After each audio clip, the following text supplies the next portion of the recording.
as your agency's grown and progressed, what would you say the key moment in times are where you had to totally restructure your whole processes?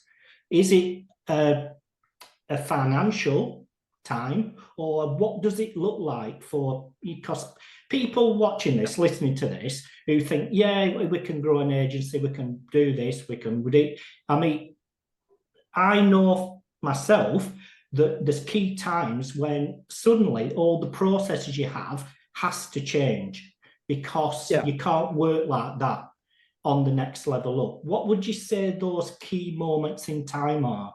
I think I've heard people talk about this before, how there's a bit of a rule of seven, and I kind of agree with that in a couple of ways. One is every seven people you add to the company, you don't have to rip it up and start again, certainly if you've got to a bigger level. But in the earlier stages, the difference between running a company of 7 people and a company of 14 people is massive. And if you add another seven of 21, again, there's different layers of non-billable roles and stuff that you need as like general stickiness to make stuff work.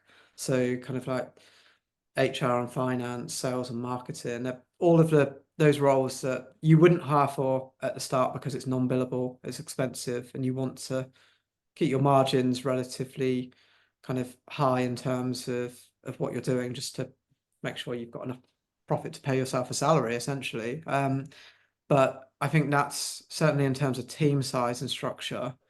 I found there's another rule of seven that I think is more of a personal thing, but every 7 years things start to change in terms of actually what do you want out of not just the agency in the business, but also life. And I think just thinking about that journey, I think we've kind of, if we go back to say, I guess like probably close to the third wave of that, but there's been phases where we've had to reinvent ourselves. I think the SEO optimize early days for me went incredibly well. I think the latter days, I wouldn't say it's bad, but I think we did start to stagnate.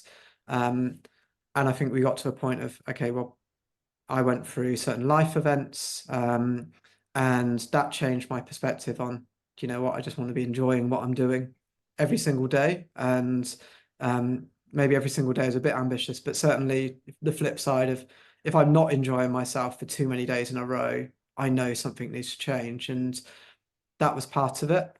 And I think there's a position in play from the market of what people are looking for, that you don't have to change and evolve every single day or every single week. And obviously Google might make you think otherwise at times, but